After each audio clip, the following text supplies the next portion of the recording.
तो दोस्तों, क्योंकि सास भी कभी बहू थी के आज के एपिसोड की शुरुआत होती है कच्छ के उस छोटे से शहर अंजार से, जहां तुलसी अपने पुराने घर अंबा कुटीर की दहलीज पर खड़ी होती है। घर पर धूल जमी होती है और आंगन में लगा तुलसी का पौधा सूख चुका होता है, लेकिन उस घर में उसकी वो यादें जिंदा थी जिन्हें कोई धूल कोई तूफान मिटा नहीं सकता था।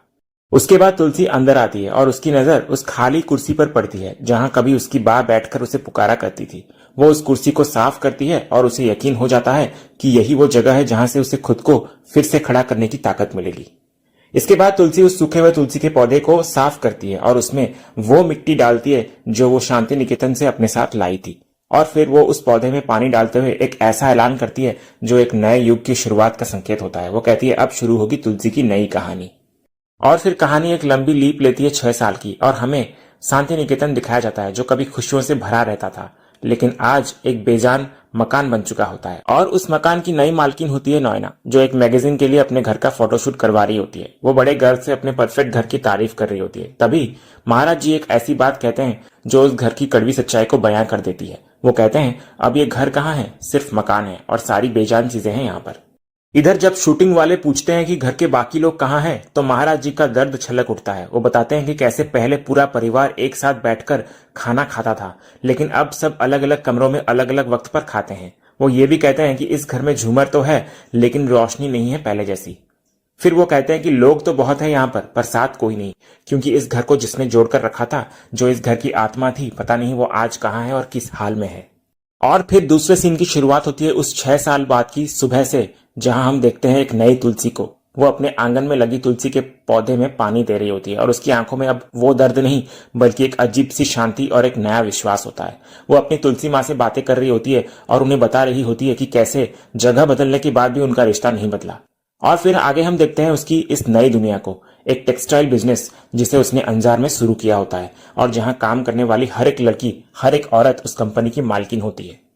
इधर तुलसी सबको प्रसाद का लड्डू देती है और तभी उसकी नजर एक छोटी सी लड़की पर पड़ती है, जो लड़की अपने फोन से हर एक पल को रिकॉर्ड कर रही होती है। तभी तुलसी उसको रोकती है, लेकिन वो लड़की बड़े ही आत्मविश्वास से जवाब देती है। वो कहती है कि अगर वो वीडियो नहीं बनाएगी तो लोगों को उनके काम के बारे में पता कैसे चलेगा। वो कहती है कि सोशल मीडिया का जमाना है और यहाँ जो दिखता है वही बिकता है। इस पर तुलसी मुस्कुराती है और उसको समझाती है कि दिखावे के इस दुनिया में असली कीमत हमेशा काबिलियत की ही होती है। वो कहती है कि क्या वो चीजें दिखती नहीं, उनकी कोई कीमत नहीं होती। वो उसे बताती है कि असली हुनर और सच्ची मेहनत उस खुशबू की तरह होती है जो बंद मुट्ठी से भी बाहर आ जाती है और दुनिया को अपनी मौजूदगी का एहसास करा ही देती है। वो ये भी कहती है कि इंसान को अपने काम पर भरोसा होना चाहिए, सोशल मीडिया के लाइक्स और व्यूज पर नहीं। और तभी उतने में वहां एक आदमी आता है जो टेक्सटाइल एसोसिएशन ऑफ इंडिया का रिसर्च एसोसिएट होता है। वो तुलसी को रण उत्सव में होने वाले एक बड़े कंपटीशन में हिस्सा लेने का इनविटेशन देता है। वो उसको कहता है कि इससे उसे मुंबई जाने का मौका मिलेगा और उसका बहुत फायदा होगा। लेकिन मुंबई का नाम सुनते ही तुलसी के चेहरे पर एक अजीब सी खामोशी छा जाती है। वो बड़ी ही विनम्रता से मना कर देती है। वो कहती है कि उसे जो कुछ भी मिला है यही मिला है और वो इस जगह को छोड़कर कहीं नहीं जाना चाहती। उसके बाद वो आदमी तुलसी से पूछता है कि क्या वो इस कंपनी की मालकिन है। इस पर तुलसी एक ऐसा जवाब देती है जो उसकी नई सोच को दिखाता है। वो कहती है, मैं नहीं, हम सब इस कंपनी के मालिक हैं। वो बताती है कि ये एक कोऑपरेटिव सोसाइटी है जहां हर कोई हिस्सेदार है। वो ये भी कहती है कि वो चाहती है कि यहाँ की हर लड़की अपना स्त्रीधन खुद जोड़े ताकि उसे कभी किसी के सामने हाथ ना फैलाना पड़े। फिर वो आदमी पूछता है कि उसे आइडिया कहाँ से आया, तो तुलसी कहती है, माधव से। फिर वो बताती है कि इस कंपनी का 51% शेयर भी माधव का ही है, क्योंकि उसने ही उसे रास्ता दिखाया था और हिम्मत दी थी।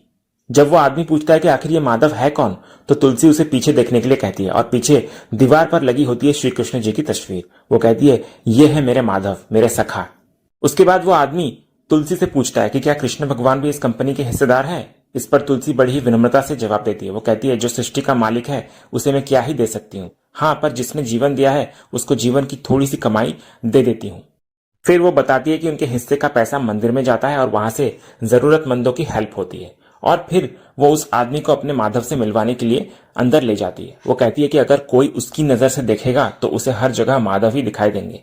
और जैसे ही वो अंदर आती है उसे सच में हर जगह अपने कृष्ण भगवान ही नजर आते हैं, कभी सोफे पर बैठकर मुस्कुराते हुए तो कभी सबके साथ खाना खाते हुए। फिर वो उनके लिए भी खाना परोसती है और उस आदमी को इधर एहसास हो जाता है कि यह जगह किसी मंदिर से कम नहीं। दूसरी तरफ कहानी का रुख मुड़ता है शांति निकेतन की तरफ, जहां अब नोएना का राज चल रहा होता है। वो घर के स्टाफ को एक बड़े डिनर की तैयारी करने का हुक्म देती है। जब स्टाफ उसे गायत्री और दक्षा आंटी के सूप की याद दिलाती है तो नोएना का असली घमंडी चेहरा सामने आता है। वो कहती है, पैकेज वाला सूप पिला दो उनको। तभी महाराज जी, जो सालों से इस परिवार की सेवा कर रहे होते हैं, कहते हैं कि उन्हें पैकेज वाला खाना नहीं जमता।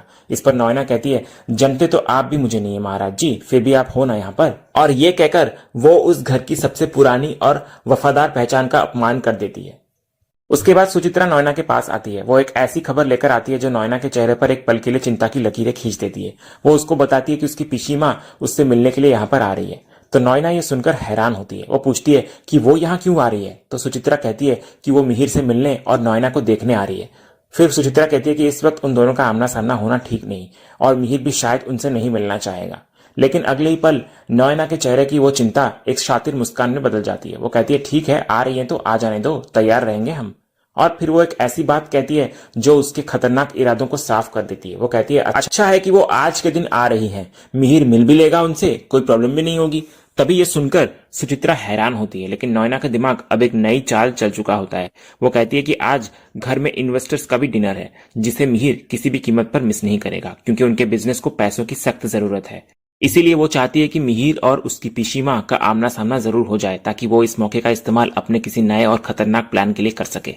दूसरे सीन की शुरुआत होती है तुलसी की उस नई दुनिया से, जहां वो अब अकेली नहीं होती, बल्कि उसके साथ एक नया परिवार होता है।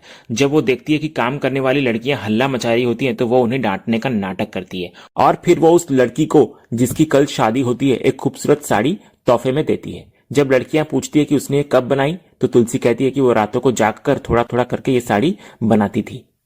उसके बाद वो लड़की जिसकी शादी होती है खुशी से तुलसी के गले लग जाती है और बाकी लड़कियां भी अपनी शादी के लिए उससे ऐसा ही तोहफा मांगती हैं। दूसरी तरफ कहानी का रुख मुड़ता है दोबारा शांति निकेतन की तरफ, जहां दो अलग अलग तरह के मेहमान एक ही इंसान का इंतजार कर रहे होते हैं। वो है मिहिर। एक तरफ इन्वेस्टर्स होते हैं जिनके लिए ये एक बिजनेस मीटिंग होता है, और दूसरी तरफ होती है नोएना की मासी पीसी माँ, जो शायद कुछ और ही इरादे से आई होती है। इधर नोएना, जो इस पूरे खेल को अपने हिसाब से चला रही होती है, ऋतिक को मिहिर को फोन करने के लिए कहती है। और तभी इतने में दरवाजे पर एक गाड़ी आकर रुकती है। ऋतिक कहता है, पापा आ गए। और फिर होती है मिहिर की वो धमाकेदार एंट्री, जिसका सबको बेसब्री से इंतजार होता है। और फिर इधर दूसरी तरफ तुलसी अपनी सारी परेशानियों को भूलकर उन लड़कियों के साथ नाच रही होती है, गा रही होती है और अपनी इस नई जिंदगी के हर एक पल को जी रही होती है। और इसी सीन के साथ ही आज का एपिसोड यहीं खत्म होता है। तो दोस्तों, आज का ये वीडियो आपको कैसा लगा, कमेंट के माध्यम से हमें जरूर कहिएगा, और कमेंट में हाइप करना भी मत भूलिएगा, और वीडियो को लाइक शेयर सब्सक्राइब करना भी मत भूलिएगा, ताकि ऐसे ही रोज लेटेस्ट एपिसोड के अपडेट्स आप हमारे इस चैनल पर पा सकें। तो मिलते हैं हम एक नए एपिसोड के रिव्यू में, तब तक के लिए नमस्कार।